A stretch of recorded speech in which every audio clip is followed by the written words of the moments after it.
Hello all and welcome to our pre-season team reveal series with some of the best FPL managers to ever play the game right here at fantasyfootballhub.co.uk. My name is Fergie and this time I'm fortunate enough to be joined by none other than Hub contributor and the FPL Wires, big man Bakar. Bakar, how's it going? Thanks for having me on, Fergie. It's it's been a good off season actually. I enjoyed playing the Euro Fantasy. It was a lot of fun. I did reasonably well, but there's nothing like FPL. So I mean, today is the first day. This is in fact my first ever video for the hub. So for me to be alive in the channel is is a big deal for me, and I look forward to contributing on the website and on the channel in the times to come. Superb. It's great to have you on, Bakar. Really long time admirer, of yourself and your work. So Thank you. Thank you it's very great much. to have you on. Okay, so we now have your FPL record on screen, and the obvious thing which really stands out is that incredible fourth place finish back in 2015 season. What are your ambitions for this season, Bakar? Every season I go in with the target of achieving the a top 10,000 finish. I've noticed, however, over the past 2 to 3 years that with the rise of social media and um, with the rise of FPL involvement, and I've noticed that getting a top 10K finish is more tougher than ever. Absolutely. So I think perhaps a 20,000 finish is what I think would be a success, because in my opinion, I think that the top 20K is the new top 10K. Yeah, I think a top 10K finish. So I think I finished 37K last season, and I was actually really pleased with that because it's just getting harder and harder. It's harder to make ground. I was hovering between like 30 and 50K for about 15, 16 game weeks, and even when Definitely. I thought I had a really good game week, I only The went up a players are tiny bit. increasing. Yeah, the players are increasing every year, and the managers are taking so much interest, and there's so much access to information and data that, I mean, I look at some of my friends who weren't even aware of FPL a few years ago. I mean, they're so plugged in that it makes it difficult, to rise and achieve a high finish. But having said that, I still think that if you put in a reasonable amount of time, you still should aim for a top 20K finish Agree. this season. Agree. So, what are your early kind of thoughts on your approach to the start of the season? Have you got any kind of early wildcard thoughts in mind? Have you got any must-have players? What are your really early kind of thoughts? My early thoughts heading into the season are that, in general, over the years, what I do is I pick a safe team, and this season is no different. I've gone with more or less a template team, and um, as I said earlier, I believe over the course of the season, the cream eventually rises to the top. If you keep on making well-informed decisions, then you will stand out from the pack. I mean, yes, there's the luck plays a huge element in FPL, and I believe it's almost 40% of the game. Um, but if you keep on making informed decisions week in week out, rational decisions, then you will rise to the top. Hence, I usually don't deviate from the template that much, because the template is the template for a reason. Which is why I basically pick a team based on 7 to 8 highly owned players and perhaps 2 to 3 differentials at best to begin with. Superb. Okay, we will take a look at your team in a moment. Firstly, for any new watchers to this channel, you're very welcome. If you haven't subscribed to us yet, please press the subscribe button in the bottom right-hand corner of the screen and set the alerts so you don't miss any of our team reveals, other videos, or live streams right here on this channel. Also, please press the like button if you enjoy our content. It would be much appreciated.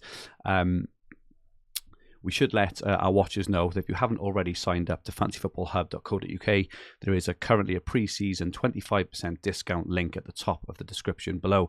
Members get unlimited access to all our tools, including Opta-Stats, comparison tools, points predictions tools, the Gameweek 1 team reveals, and the very best FPL managers in the game. Masses of fantasy football content and basically everything you could ever need to become a better fantasy football manager and dominate your mini leagues. This season, we will also have Bakar writing members articles for us as well, which I am incredibly excited about. Bakar, you've been a member of the hub as well, for many years. How has the membership benefited you? Firstly, as someone who who basically wakes up and the first thing he does in the morning is to look at stats and read up on player statistics. That's the data. The Opta tool is the Opta data has really helped me, which I use from the hub. I mean the stats that I take from the hub, they form a huge part of my analysis of my preview threads on Twitter. And honestly, without the numbers I get from the hub, that wouldn't be possible. So there's that. Other than that, I mean, I read.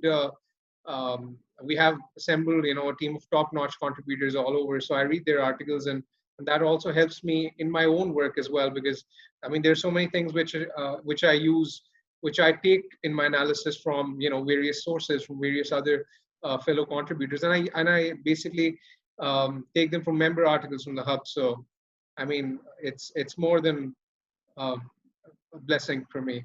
Oh, excellent! Thank you very much, Using the Bakar. hub. Okay, so the time has come, Bakar. I'm now going to put your team on screen. So could you talk us through your selections, please? At the moment, I've picked a 4-3-3 draft. I say that because I see the top value defenders bringing in a lot of points in the opening weeks. I've doubled up on Trenton Robertson, and that's primarily due to the fact that Liverpool have a very strong start. They've had the stronger players have had they've had almost a full preseason. Yeah. And when you look at their fixtures, Norwich, Burnley, Leeds, Crystal Palace, Brentford being their first 5 of the first 6. I mean, that's an outstanding run, and I'd predict at least 3 clean sheets out of those, and Trenton Robertson can always get attacking returns as well. The reason why I've doubled up is because Trent is such a huge ownership that I don't think I'm going to gain much even if Trent keeps a clean sheet. So I want to sort of benefit from the fact that I believe that Liverpool will start strong, which is why I've doubled up.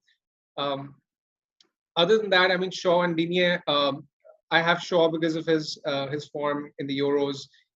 He's top for chances created this calendar year among defenders, and United with United having signed Varane, I think they're going to be stronger defensively this year.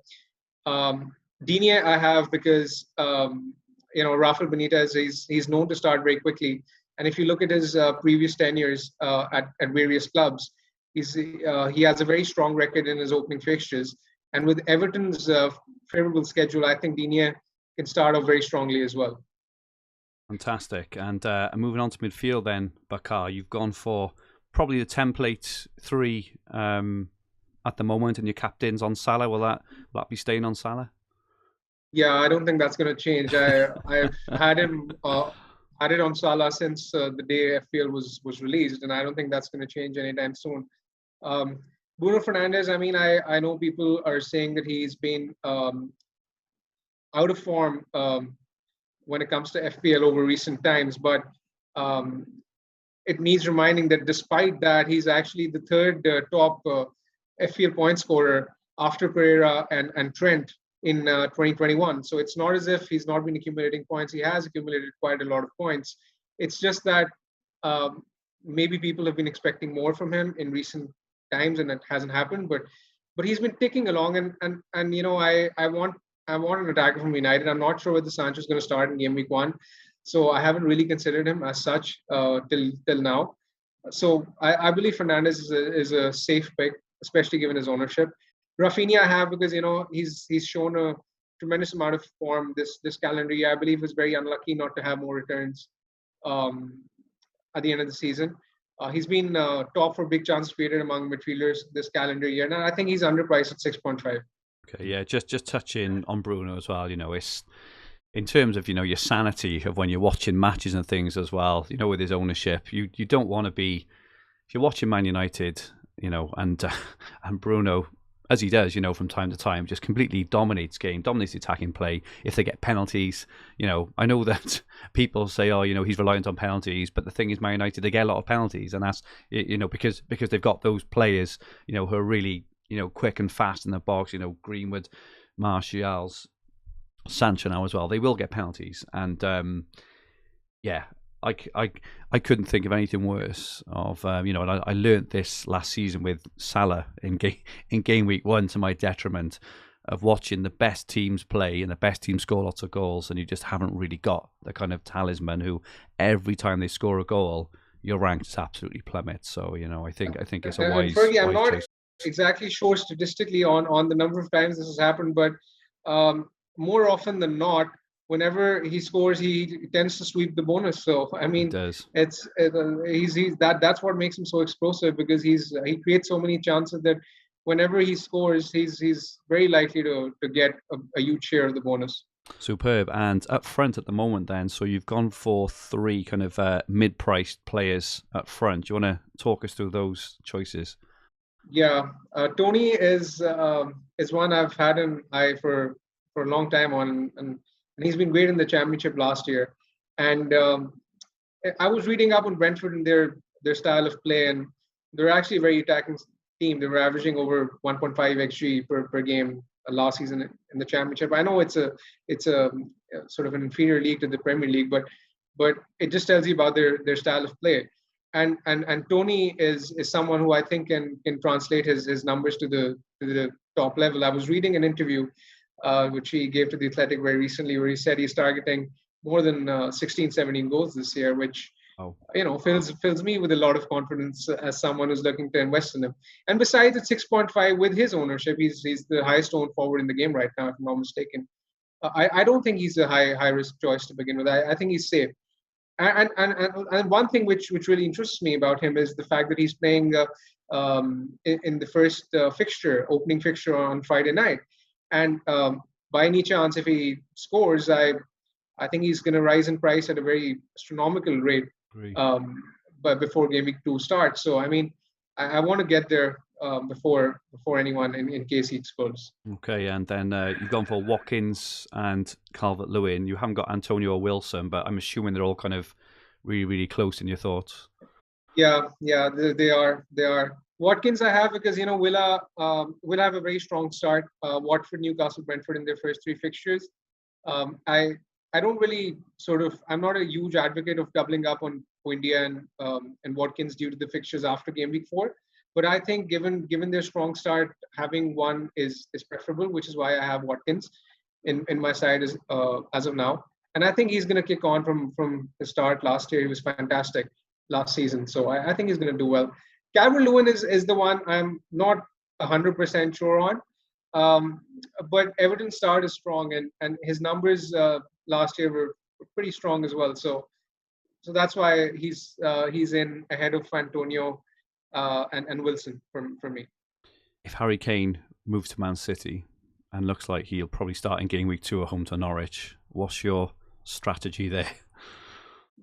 I mean, if that happens, then I'll probably opt for change in structure. Then basically the Bruno funds will come to Kane, and if he doesn't look like starting in Game Week 1, but I need a placeholder for Game Week 1, then perhaps I can go with Aubameyang, who's playing Brentford in Game Week 1, and switch him to Kane in Game Week 2, if that happens. Sounds like a really good plan, Bakar, there.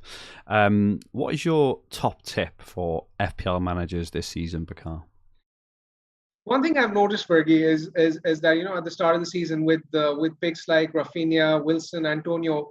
I named these 3 players in particular because I noticed a lot of managers on Twitter and on other social media platforms saying that basically, we've had horrible experiences in the past with them. They've been trolls. They don't perform necessarily when we buy them. My advice would be to keep your personal biases aside and to be objective and rational in your decision making, and what happened in the past not to make it affect your future decision making, because what happened was probably more of an unfortunate coincidence rather than something which was happening because of your decision making. So that's what I would suggest is not to let previous experiences with a certain player affect your decision making in the future. Great tip, Bakar. Thank you so much for that. Okay, So that's it from us for this video. Thank you so much, Bakar, for joining us. You can catch him at BigManBakar on Twitter, and he also co-hosts the brilliant FPL Wire podcast, one of my absolute must-listens every single week, everywhere you find your podcasts. So if you liked what you watched, please press the like button, and remember to subscribe to the channel in the bottom right-hand corner of the screen. Our handles on Twitter, Instagram, and TikTok are at FFH_HQ. Our website is fantasyfootballhub.co.uk, where you'll find everything you need for fantasy football all under one roof, including player comparison tools, the fixture ticker, Opta stats, as mentioned by Bakar earlier, top player team reveals, points prediction tools, all of Bakar's members' content, which is going to be absolutely sensational going into the 21-22 season, and much, much more. To join the tens of thousands of other fantasy managers, sign up to the Hub, choose all our amazing resources. Just click the top link in the description below. You will not regret it. We will be back soon with another team reveal from another great manager. Goodbye for now.